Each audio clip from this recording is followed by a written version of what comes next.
are you? Bonjour, Janet Jackson. How are you? Non, je rigole. J'aurais 4 petites questions pour le reportage du jour. Amen. Amen. Première question, d'abord présentez-vous un petit peu, dites-nous qui vous êtes. Je suis le Père Cario, je suis curé de l'Isle-Adam pour l'instant, jusqu'au 31 août. Et l'an prochain, je suis curé et recteur de la basilique d'Argenteuil. Ce qui est super parce que ça va continuer dans la Terre Sainte, puisque à la basilique d'Argenteuil, il y a la Sainte Tunique de Jésus. C'est extraordinaire. I love Jesus. Oui. C'est bon? Très bien, merci. Sachant que vous êtes venu en Terre Sainte plusieurs fois, vivez-vous la même expérience à chaque fois? Qu'est-ce qui est différent des autres fois?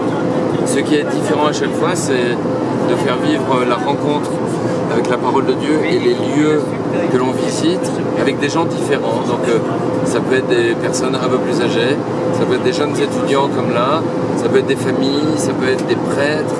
Et chaque expérience est différente parce que les gens sont différents. Et puis les itinéraires le sont toujours un peu selon le nombre de jours que l'on a pour organiser les pèlerinages. Très bien. Et qu'est-ce qui était différent cette fois-ci?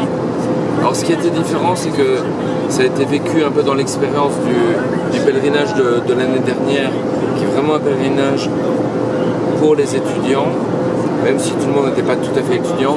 Il y avait aussi des jeunes professionnels, mais donc c'est des jeunes entre 20 et 30 ans qui sont à un âge où on doit décider un peu de sa vie.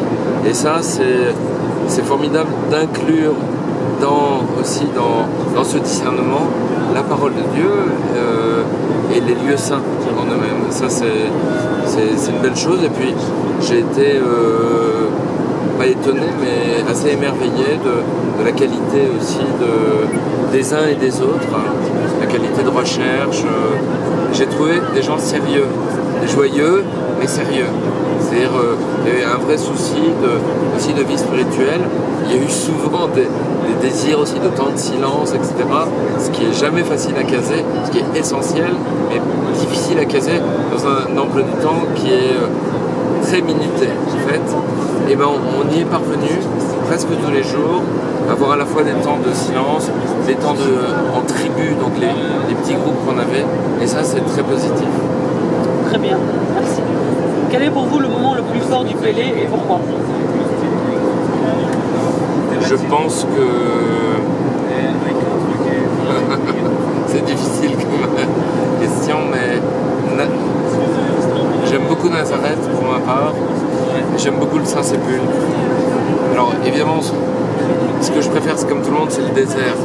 Le désert, moi j'ai passé une nuit vraiment à la Belle Étoile, j'ai très peu dormi tellement il y avait d'étoiles, mais j'ai bien aimé aussi que le groupe goûte aussi à ce qu'est le Saint-Sépulcre. C'est quelque chose de très beau, de goûter, d'être devant le Golgotha, devant la croix. On est touché par l'amour de Dieu et puis témoin de la résurrection, le tombeau vide. Là, c'est des choses qui sont très belles et j'ai trouvé que le groupe y est très bien rentré. D'accord, dernière question, enfin l'avant-dernière question. Comment voyez-vous l'après-Terre Sainte? Comment continuer à faire résonner ces moments forts dans nos vies à tous, les jeunes, y compris autour de nous? Alors, je crois que, comme cela a déjà été dit, ce qui est très important, c'est la parole de Dieu qui nous permet de visiter la Terre Sainte tous les jours. Moi, quand je médite l'Écriture tous les matins, je suis en Terre Sainte tous les matins. Je vois les lieux, etc.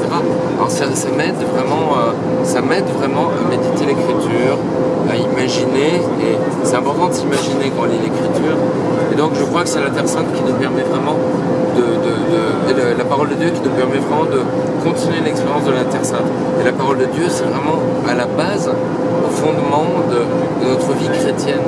Et je pense que l'an prochain, particulièrement avec le jubilé du diocèse et le travail sur Saint-Luc, ça va être très important avec les puits de parole qui vont être créés, dans lesquels la pastorale des jeunes espère bien que les jeunes vont s'impliquer de manière à fonder des puits de la parole pour eux, et puis peut-être avec des voisins, des amis de fac, des amis de travail, etc.